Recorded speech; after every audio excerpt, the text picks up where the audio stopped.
운동은 안 했는데 배가 줄었습니다. 요즘 중년들 사이에서 이런 이야기가 조금씩 나옵니다. 그런데 놀라운 건 헬스장보다 먼저 식탁이 바뀌었다는 겁니다. 특히 40대 이후엔 체중보다 더 무서운 게 있습니다. 바로 배 안쪽에 쌓이는 내장지방입니다. 내장지방은 겉으로 티가 안 나도 위험합니다. 당뇨와 지방간, 고혈압 위험까지 올립니다. 대한당뇨병학회에 따르면 한국 성인 30세 이상 67명 중 1명은 당뇨병을 겪고 있습니다. 그리고 복부 비만은 그 시작점으로 꼽힙니다. 그런데 이상하죠.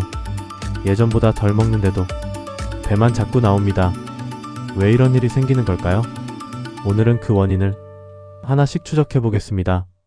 그리고 최근 영국 텔레그래프가 소개한 영양 전문가 샘 라이스의 조언을 바탕으로 운동보다 먼저 바꿔야 할 식습관 6가지를 연결해서 보겠습니다. 혹시 이런 생활하고 계신가요? 아침은 커피 한 잔, 점심은 빨리 먹습니다. 저녁엔 피곤해서 빵이나 면으로 대충 때웁니다. 주말엔 쉬려고 누워있는데 배만 더 묵직합니다. 특히 중년 여성은 폐경 이후 갑자기 허리 라인이 사라졌다고 말합니다. 남성들도 비슷합니다. 체중은 그대로인데 배만 단단하게 튀어나옵니다. 사실 여기엔 첫 번째 단서가 숨어 있습니다. 바로 장내 미생물입니다. 장내 미생물은 우리 장 속에 사는 세균 환경입니다. 쉽게 말하면 몸속 대사 공장이라고 볼 수 있습니다. 문제는 나이가 들수록 이 균형이 쉽게 무너진다는 겁니다. 스트레스, 수면 부족, 가공식품, 단 음식 섭취, 이런 것들이 장 환경을 바꿉니다. 그러면 염증 반응이 늘어납니다. 몸이 지방을 더 저장하려고 합니다. 염증 반응이란 몸이 스스로를 방어하려는 상태입니다. 그런데 이게 오래 지속되면 오히려 대사가 망가집니다. 여기서 등장하는 음식이 있습니다. 바로 김치와 요거트입니다. 2024년 국내 연구에서는 김치를 하루 1회에서 3회 먹은 남성이 복부 비만 위험이 더 낮았습니다. 김치 속 유산균이 장내 유익균을 늘린 것으로 분석됩니다. 특히 그릭 요거트도 좋습니다. 무가당 제품은 단백질까지 풍부합니다. 포만감 유지에도 도움이 됩니다. 해외에서는 캐피어나 사워크라우트 같은 발효식품도 비슷하게 활용합니다. 결국 핵심은 장을 먼저 바꾸는 겁니다. 그런데 진짜 문제는 두 번째 단서에 있습니다. 바로 첨가당입니다. 많은 분들이 나는 단 거 안 먹는데? 라고 말합니다. 그런데 숨어있는 당이 정말 많습니다. 시리얼, 빵, 탄산음료, 소스, 가공식품, 이 안에 첨가당이 들어갑니다. 첨가당은 음식 제조 과정에서 넣는 설탕입니다. 문제는 혈당을 빠르게 올린다는 겁니다. 그러면 인슐린이 급하게 분비됩니다. 인슐린은 혈당을 낮추는 호르몬입니다. 그런데 남는 에너지를 지방으로 저장하기도 합니다. 특히 복부 지방으로요. 자, 이제 몸속에서 무슨 일이 벌어지는지 단계별로 따라가 보겠습니다. 달달한 빵과 음료를 먹습니다. 혈당이 빠르게 오릅니다. 인슐린이 급히 나옵니다. 혈당을 낮추려 합니다. 남은 에너지는 저장됩니다. 특히 내장지방으로 갑니다. 이후 혈당이 떨어집니다. 갑자기 피곤해집니다. 몸은 다시 당을 원합니다. 또 간식을 찾게 됩니다. 이 과정이 반복되면 몸은 지방 저장 모드가 됩니다. 결국 하루 종일 지방은 못 태우고 계속 쌓기만 하는 겁니다.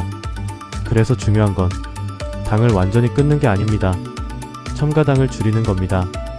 과일은 다릅니다. 식이섬유가 함께 들어있습니다. 혈당 상승 속도를 늦춰줍니다. 특히 베리류는 당 함량이 비교적 낮습니다. 디저트 대용으로도 좋습니다. 그런데 여기서 세 번째 단서가 등장합니다. 바로 단백질 부족입니다. 중년 이후엔 근육이 빠르게 줄어듭니다. 근감소증이라고 부릅니다. 근육이 감소하는 현상입니다. 쉽게 말하면 몸의 지방 연소 엔진이 약해지는 상태입니다. 대한노인병학회 등에 따르면 40대 30대 후반 이후엔 10년마다 근육량이 약 3%에서 8% 감소합니다. 근육이 줄면 기초 대사량도 떨어집니다. 같이 먹어도 더 찌게 됩니다. 그래서 단백질이 중요합니다. 달걀, 생선, 콩류, 견과류, 두부와 유제품, 이런 음식이 도움이 됩니다. 특히 단백질은 포만감을 오래 유지합니다. 과식 예방에도 좋습니다. 식물성 단백질 중에서는 대두와 키노아, 치아시드가 자주 언급됩니다. 필수 아미노산이 풍부하기 때문입니다. 필수 아미노산은 몸이 스스로 만들지 못하는 영양소입니다. 반드시 음식으로 섭취해야 합니다. 그런데 많은 중년들이 배고프지 않다고 한 끼를 빵으로 끝냅니다. 문제는 이렇게 되면 근육은 줄고 배 지방은 남는다는 겁니다. 자, 이제 네 번째 단서를 보겠습니다. 바로 식이섬유입니다. 세계보건기구 WHO는 식이섬유 섭취가 비만과 대사질환 위험을 낮춘다고 설명합니다. 특히 하루 30g 정도를 권장합니다. 식이섬유는 장 청소 역할을 합니다. 혈당과 식욕 조절에도 관여합니다. 쉽게 말하면 배는 덜 고프고 혈당은 덜 흔들리게 만드는 겁니다. 그래서 흰쌀과 흰빵보다 통곡물이 중요합니다. 통곡물은 껍질과 배아가 남아있는 곡물입니다. 식이섬유와 영양소가 더 많습니다. 감자도 가능하면 껍질째 먹는 게 좋습니다. 렌틸콩과 병아리콩, 후무스 같은 음식도 도움이 됩니다. 하지만 반전이 있습니다. 건강식처럼 보이는 견과류도 너무 많이 먹으면 열량이 높습니다. 전문가들은 한 번에 약 30g 정도를 권장합니다. 건강식도 양 조절이 중요하다는 뜻입니다. 그런데 여기서 다섯 번째 단서가 등장합니다. 바로 녹차입니다. 2012년 연구에서는 카테킨이 풍부한 녹차를 12주간 마신 과체중 참가자들에게서 내장지방 감소가 관찰됐습니다. 카테킨은 녹차 속 항산화 성분입니다. 지방 대사에 관여할 가능성이 있습니다.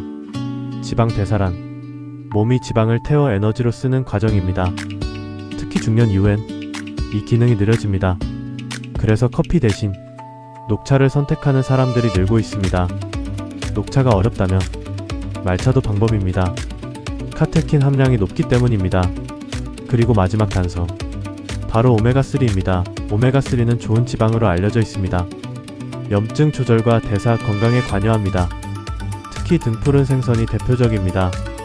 코등어, 정어리, 연어, 이런 생선을 자주 먹는 사람은 복부 지방 관리에 유리하다는 연구도 있습니다. 전문가들은 오메가3가 식욕 조절과 신진대사에 영향을 줄 가능성을 이야기합니다. 신진대사는 몸이 에너지를 소비하는 시스템입니다. 이게 떨어지면 쉽게 살이 찝니다. 해외에서는 지중해식 식단이 자주 언급됩니다. 생선과 통곡물, 올리브오일 중심 식사입니다. 반면 우리는 늦은 야식과 배달 음식이 많습니다. 건강은 운동 부족만의 문제가 아닙니다. 무엇을 먹고 어떻게 먹느냐의 문제이기도 합니다. 결국 중년 뱃살은 의지 부족 때문이 아닙니다. 호르몬 변화, 장 건강 악화, 근육 감소, 혈당 문제, 염증 반응, 이 모든 것이 연결된 결과입니다. 앞으로는 더 늘어날 가능성이 큽니다. 질병관리청 자료에서도 복부비만과 대사증후군 증가는 계속 경고되고 있습니다. 특히 대사증후군은 위험합니다. 대사증후군이란 복부비만과 고혈압, 고혈당 같은 문제가 함께 나타나는 상태입니다. 심혈관 질환 위험도 높아집니다. 하지만 반대로 말하면 지금부터 식습관만 바꿔도 몸은 충분히 달라질 수 있습니다. 오늘부터 딱 3가지만 해보세요.